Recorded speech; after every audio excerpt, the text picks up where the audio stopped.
Let me ask you a different question then. Do you think there is a God? I'm terrified that there might be. Business. I think it's the most private question. A lot of your fans, there's all sorts of Jordan Peterson groups that you can join who debate whether you really believe in God or not. So let's just get it on the table. Do you believe in God? I don't think that's anybody's business. I think it's the most private question you could ask someone. But then I would say also, what's the right response to that? By their fruits you will know them. How's that? Well, let me ask you. That's a really weird answer to give. Yeah, Peterson, you can learn a lot from Peterson. I will say that. Let me ask you a different question. He kind of reminds me of MLK Jr. MLK Jr. was a Christian, but he didn't even believe in the resurrection of Jesus, so he wasn't actually a Christian. Do you think there is a God? I'm terrified that there might be, Pierce. How's that? And I'm not trying to be a smartass when I'm making that comment either. Like they say, it's an Old Testament saying, I believe, that the fear of God is the beginning of wisdom, and that is actually about as true a statement as you could manage in such a short phrase. And people have congratulated me. I was at the Buckley Institute last night. They were congratulating me on my. Like if you're a Christian, you say, "Oh yeah, I believe in God." Not like, "Oh well, that's an awfully private question." It's like, what? Courage, and I think, and I said this last night. It's like you guys don't understand. It has nothing to do with courage. I'm just afraid of different things than the people who lie. And I'm afraid, for example, of what happens when you lose control of your tongue. And I said that back in 2016 when I first opposed the Canadian government. And people were, congratulating me. It's like, well, you're so brave to stand up to the government. It's like, I'm nowhere near as afraid of the government as I am of what happens when people lose control of their tongue. I studied totalitarianism since I was 13 years old, in depth. And I know what happens when people lose control of their tongue. What happens is everything goes to hell. Life we have on and Earth I don't mean, I mean that metaphysically. Big border rules, I might and even mean it someone to theologically, moderate but the you can just playground. say, don't even bother with that. But what's fascinating? Let's just mean it practically. But what's interesting is, I completely agree with you, by the way. And you are the most open book of almost anyone I've ever interviewed, right to the point I asked you if you believe in God. I didn't actually know what you were going to say, but for some reason you're reluctant to say. Why are you reluctant? Well, okay, let's walk along that. Well, because it's not a well-posed question. It's too complicated an issue to be dealt with like that. You step into instant traps just by accepting the question. So I'll show you what I mean. So the first thing I would say is, well, what do you mean by believe? Like, do you think that a statement about the existence of God is something like a scientific theory? Do you think it's a list of facts? Is it a factual question? Does God exist or not? Is it a factual question like you're asking about whether a cup on a table exists, or a plate on a table, an artifact in a room? What do you mean by this? What do you mean by believe? I'll stake my life on the proposition that God exists. How's that? Well, is that an answer? Well, that's the right answer. I would ask you. It does, but what was the point of that whole thing? Like, do you believe in God? Yes. Like, there's no point to qualify. Here's my supplementary. Do you ever pray? Always. Who do you pray to? There's a growing interest in socialism among young people in America. But do they know about it? The spirit that protects you from hell. But that many people would say is God. Hey, sounds good to me. And so you might say, well, I said I pray always. So what does that mean? I'm trying to say the clearest words I can say. And I do that by paying attention. I'm listening to the words and feeling them as I move along, thinking, is that a firm foundation in the morass? Is that a bridge over the abyss? Is that word the right word? I do that when I'm writing. I do that when I'm talking. And I do that because I don't want to be in the abyss. And the pathway over the abyss is the truth. Now, with regards to belief in God, you might say, and I know that you're not particularly religiously inclined, at least that's the theory. It's like, well, you have a character, Pierce. Everyone has a character. You could say that would be the spirit of Pierce Morgan. And then we might say, well, let's inquire into that spirit. If you were a hedonist, then the spirit that would be Pierce Morgan would be your hedonistic whims. This is not 2006. This is one of the things I don't like about these, like, science nerds, psychology nerds. It's like, what the hell are you talking about? Like, yeah, the thing is, I understand what he's talking about. It's not that I don't understand, it's that it's completely unnecessary. You don't need to talk about all this stuff. Like, he asked the question, who do you pray to? Well, the spirit that protects you from hell. Are you Christian or are you not? What are you? Muslim, whatever. And that would be your God. I would say if you're a noble person, then your spirit is something elevated above your mere whims. And then there's the spirit that's inculcated within you. It's a consequence, perhaps, of your socialization, but in a more sophisticated way, it's actually a consequence of the spirit that you've allowed as a consequence of your choices to dwell within you. And that spirit has a nature. It might be allied with the truth. It might be allied with falsehood. If it's allied with the truth, it's a manifestation of what has been considered traditionally the Logos. The more you're aligned with the truth, the more try and live on my own, but it's no point. Your spirit is an avatar of the moving Logos. out when I get married. And that's just, it's true. It's religiously true, as it turns out, but it's also technically true. It's technically true. See, I had a debate. And so I'm making that case in the new book. Right. So I had a debate with Richard Dawkins about this, who was a bit disingenuous with me because he sat with me for a whole show, seemed to enjoy it, thanked me very much for it, and then called me a fool afterwards in some podcast. So I know you've had a few run-ins with him, and it doesn't surprise me. But what I said to Dawkins was, because I was raised a Catholic, I was given spiritual guidance for several years by Catholic nuns. And I do believe in God. And the reason I said to him is that I do. No human brain can really explain to me, or anybody, what was there before nothing. So if you believe in a Big Bang Theory, well, what was there before that? Because I don't think any human brain has that power to explain or answer that question. To me, it makes perfect sense. There should be some being, entity, something which is Maybe he just posed a superior very to a human brain. unsophisticated version of And I would think that someone with your brain would think that too, because there are questions we simply can't answer. Okay, three things about that. So the first is that's the argument by design, that things are so complex and sophisticated no, that it's not. That's the argument. It's a cosmological argument. That's not a teleological argument. Cries out for the hypothesis of something like a creator. I'm not a big fan of the argument by design. I can see its advantages, but it isn't the primary argument as far as I'm concerned. So the Big Bang proponents have a problem because it's a tenet of the Big Bang theory that the laws of physics themselves break down at the point of the singularity, and that would be the point just before the Big Bang. And when you say the laws of physics, the existence of space and time even is unknowable prior to the Big Bang, you're basically positing a miracle at the beginning of existence. And so if you get to have your miracle, there's no reason the religious types can't have theirs. You might argue about what the miracle needs to be, and I think that's an argument that has to be had. I don't like the argument by design. I like the argument by conscience better. So argument from conscience is a good argument. Big Bang is foolish. I'm not sure if I accept the Big Bang theory. I don't know if I believe in a flat Earth or a round Earth. Firmament, non-firmament. I don't know. I'm undecided. But I'm willing to play an atheist field when I talk about Big Bang, because Big Bang helps the theist. The argument by conscience, which is another string of classic theological thought, is that something dwells within you that aligns you with the spirit of reality.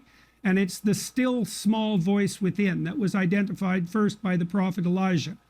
And it was part of a transformation in the religious viewpoint in historical terms that moved the notion of God from something like Baal, B-A-A-L, a nature god, the god of storms and earthquakes, of what would you say, remarkable and awe-inspiring natural phenomena, to the voice within that can, if you attend to it, align you with the structure of reality itself, that internal voice being a manifestation of God.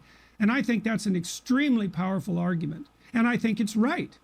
And I'll tell you something about Dawkins' work that's very interesting. So Dawkins has pointed out that Dawkins' arguments against God are very bad, by the way. They're terrible. An organism has to be a microcosm of its environment in order to survive.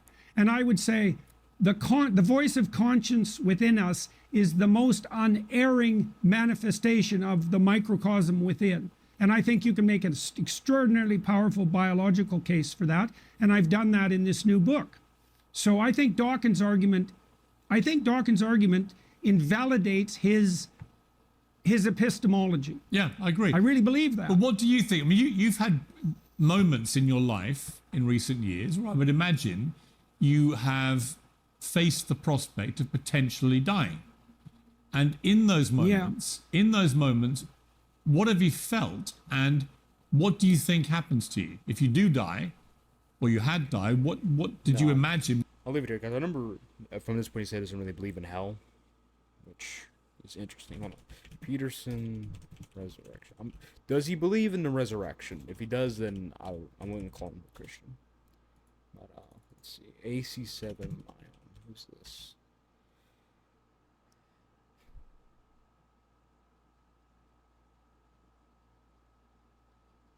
We have to Google it.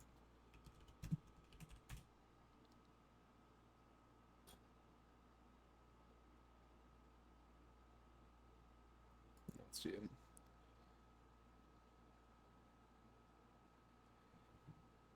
So he does believe. Oh wait, or does he? Hold on, what is this? Auto accident, Because got a it's case, possible that he get takes this liberal Christian view of not really a believing pro. in the actual Call the auto resurrection injury as pros the and spiritual, never settle for very less. resurrection, which would But make him someone similar once to, like, asked you whether you Admiral thought King Jesus Jr., Bishop Shelby Spong, these types of people was that literally aren't actually resurrected, Christians. and you said it would take me 40 hours to answer that question. Okay, that's the kind of thing I'm responding to here. You don't need to do that if you have a clear-cut answer to that question. And I if you- don't have a clear-cut answer and to if that you question. if you don't, that connects with many other things that we still have to talk about. Yes, definitely. Yeah, I mean, definitely. because that So he doesn't. It isn't obvious in the biblical account that Christ was literally resurrected. So it's not simple. This is not simple. No. But if the question is, do you think he? Well, let's put it probabilistically. I mean, anything's possible. I'll tell you that it's possible that he was physically resurrected. I mean, it's even But possible. wait a second. I didn't with respect say to quantum that he mechanics. was. The point is, I said it would take me 40 hours to answer the question. I didn't say that he was. Well, go ahead. Well, how's Didn't this say for an that he answer? was. Almost certainly Does he not. believe in it or not? Jordan Peterson spoke at Liberty University, and during his Q&A portion, New Testament scholar Gary Habermas began to really press him on his beliefs on the resurrection of Jesus, which prompts an interesting discussion and response out of Peterson. We're going to let this clip play out, and then I'm going to give my thoughts on the back end so we can have a discussion about it. Let's get into it. 1 year ago, last Easter, somebody sent me a posting from your Christian community. this may be the most long time, The sticking point. this Easter question, the Well, center of Christianity. The sticking point, I would say, with the atheist community and the Christian community, let's say, I don't really think is the existence of God. That's a sticking point, and it's not trivial. But I think the true sticking point is the idea of the bodily resurrection of Christ, right? And that's a very rough sticking point because it's key to Christianity, and it flies in the face of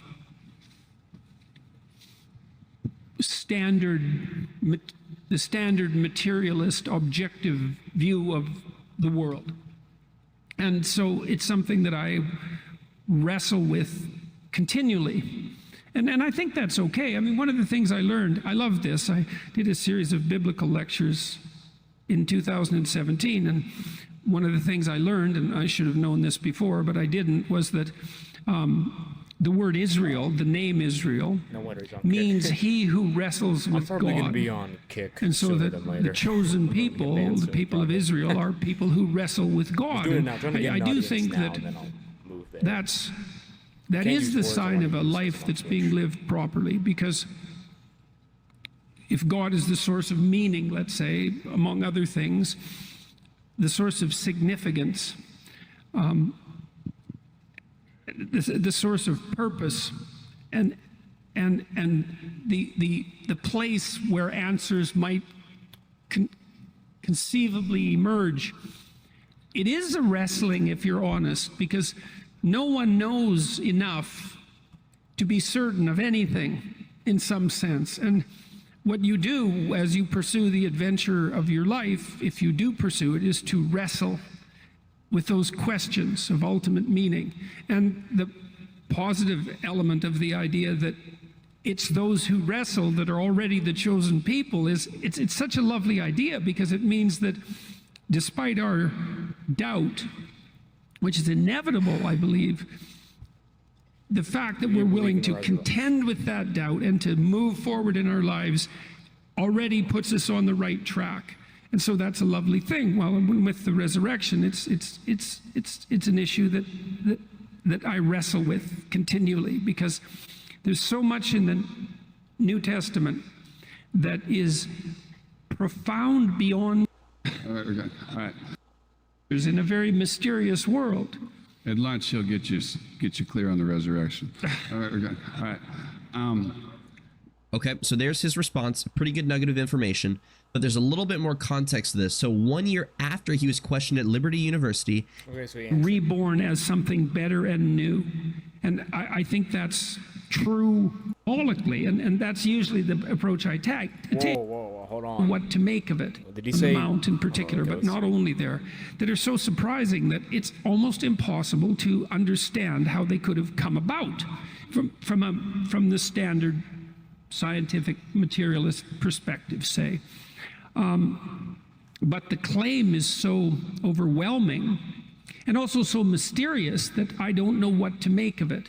I don't know what to make of the idea of the physical resurrection. It's complicated conceptually right within the confines of the Gospels themselves. I don't know what it means metaphysically. I understand what it means symbolically, and that's usually the approach I take, given that I'm a psychologist. I mean, symbolic. Well, if that's what he believes, then he's not a Christian. I do believe that the part of the human being that leads us to redemption is the part of us that dies when it's in error and is reborn as something better and new. And I think that's true practically and scientifically and metaphysically. It's true at every level of existence. But I also don't know what it would mean to live that way fully. You know, if you were fully awake to your errors and fully taking advantage of every opportunity that was put before you and fully devoted to the good, to the highest good that you could conceptualize, I have no idea what the limit of transformation might be for a human being, because we're very mysterious creatures in a very mysterious world. At lunch, he'll get you clear on the resurrection. All right, we're good. All right. Okay, so there's his response. A pretty good nugget of information, but there's a little bit more context to this. So 1 year after he was questioned at Liberty University, he went on his own show and was pressed about this a little bit further. And Jordan Peterson, he gets rather emotional talking about the resurrection of Jesus. So I'm going to let that clip play out, and then we're going to give the thoughts in the back end. Let's get into it. The difference, and C.S. Lewis pointed this out as well, the difference between those mythological gods and Christ was that there's a representation of, there's a historical representation of his existence as well. Now you can debate whether or not that's genuine. You can debate about whether or not he actually lived and whether there's credible objective evidence for that, but it doesn't matter in some sense, because this, well, it does, but there's a sense in which it doesn't matter because there's still a historical story. And so what you have in the figure of Christ is an actual person who actually lived, plus a myth. And in some sense, Christ is the union of those two things. The problem is I probably believe that, but I don't know. I'm amazed at my own belief, and I don't understand it. Like, because I've seen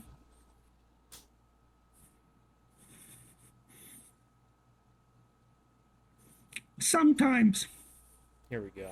The objective world and the narrative world touch. This is Wild Alaskan Company. What a time for it. Wild-caught, high-quality seafood here at Wild Alaskan. Here we go. This is what I was talking about. You know, that's Jungian synchronicity. And I've seen that many times in my own life. And so in some sense, I believe it's undeniable. You know, we have a narrative sense of the world. For me, that's been the world of morality. That's the world that tells us how to act.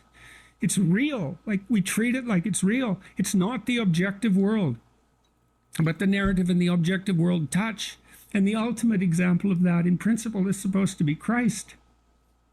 But I don't know what to... that seems to me oddly plausible. Yeah. But I still don't know what to make of it. It's too... partly because it's too terrifying a reality to fully believe. I don't even know what would happen to you if you fully believed it. You can really tell that Jordan Peterson's a guy who has a lot of heart. It's not just all of his brain up there, which I really respect. But even so, he still has so much knowledge of God, and it's pretty wild. And he probably knows more about the Bible than most Christians do.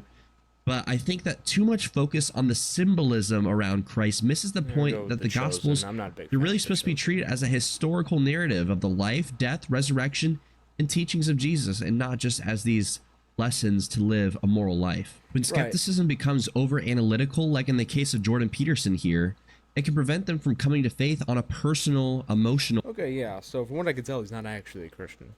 He doesn't straight up say it. If you're a Christian, you say, Jesus Christ rose from the dead. Here's why. You don't say, oh, it's such a terrifying reality. I'm not, the symbolism's great. Like, you don't even know what the answer is. It's like being a politician on steroids. There you go. From what I can tell, he seems to believe it's symbolic, which it's just like Shelby Spong, basically.